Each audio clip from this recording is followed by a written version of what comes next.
Marco Polo दो लड़कों में से बड़ा था। मार्को पोलो का जन्म धन और विलासिता के माहौल में हुआ था। उनका परिवार कुलीन था और वेनिस में उच्च पद पर था। कुबली खान के दरबार में अपनी यादगार यात्रा करने से पहले उनके पिता निकोलो को विरासत में धन और संपत्ति दोनों मिली थी। मार्को पोलो को प्रारंभिक जीवन में उन किसी भी अभाव का सामना नहीं करना पड़ा जिसने कई महान यात्रियों और खोजकर्ताओं को कठोर बना दिया और उन्हें जोखिम और कठिन साहसिक जीवन का आदी बना दिया। वह नहीं जानता था कि उसकी पहुंच से परे किसी भी चीज की इच्छा करना क्या होता है।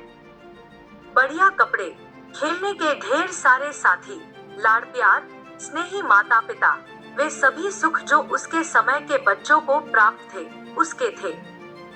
स्कूल जाने के बजाय उन्हें घर पर ही ट्यूटर्स और गवर्नेंस द्वारा पढ़ाया जाता था और खुशी की बात है कि उसकी रुचि ने उसे अध्ययन को दिलचस्प बनाने के लिए प्रेरित किया, जिससे वह अपनी उम्र के अधिकांश लड़कों की तुलना में बेहतर विद्वान बन गया।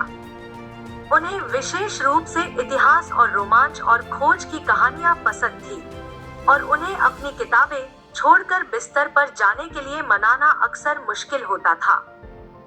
वह भूगोल का भी शौकीन था और ऐसे असभ्य मानचित्रों और चार्टों पर घंटों माथापच्ची करता था जिन पर वह हाथ रख सकता था।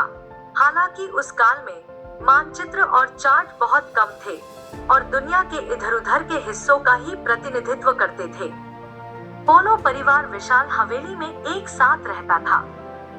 मार्को पोलो के चाचा, जिनका नाम भी मार्को था, सबसे बड़े भाई थे और जब निकोलो और माफियो अपनी यात्रा पर गए तो महत्वपूर्ण व्यापारिक घराने का प्रभार अपने पास रखने के लिए वेनिस में ही रहे, जिसे वे साझा रूप से चलाते थे।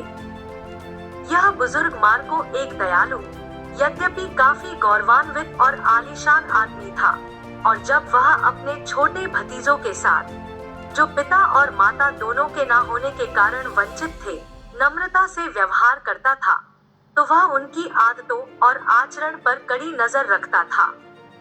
उन्हें अच्छे से पाला। उनके चाचा के अलावा मार्को पोलो और युवा माफियो को छोड़ दिया गया था उनकी चाची की देखभाल के लिए और उनकी दो चचेरी बहनें इस चाची की बेटियां थीं जो उनकी ही उम्र की थी। लेकिन उनकी चाची डोगे के दरबार की एक अच्छी महिला थी और हमेशा लैगून में बॉल्स, थिएटर या गैलास में जाती रहती थी। मार्को और उनके भाई ने अपने गोंडोला में कई सुखद घंटे बिताए, जिन्हें उन्होंने स्वयं कुशलता से प्रबंधित करना सीखा और जब वे बड़े हो गए तो उनके चाचा उन्हें अपने साथ ले गए। इस काल में लगातार भीषण युद्ध चल रहे थे। वेनिस और उसके महान समुद्री प्रतिद्वंद्वी जेनोआ गणराज्य के बीच। दोनों ने भूमध्य सागरीय वाणिज्य की सर्वोच्चता के लिए संघर्ष किया और लेवंत के द्वीपों और समुद्री तटों पर यथासंभव अधिक से अधिक सैन्य स्टेशन और किले हासिल करने की कोशिश की। इन युद्धों में इस समय तक वेनिस आम तौर पर सफल रहा था। वास्तव में वह समय निकट आ रहा था जब जेनोइज विजेता बन जाएंगे, लेकिन यह अभी तक नहीं हो पाया था।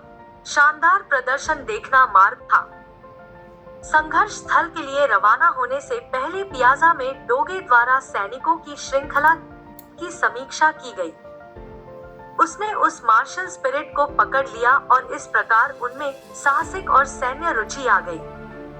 आने वाले कई वर्षों तक इन स्वादों का आनंद लेना उनकी नियति नहीं थी, लेकिन बहुत बाद में वह समय आने वाला था जब वह अपने देश के दुश्मनों के साथ उग्र युद्ध में शामिल होगा और युद्ध में एक रोमांचकारी अनुभव प्राप्त करेगा।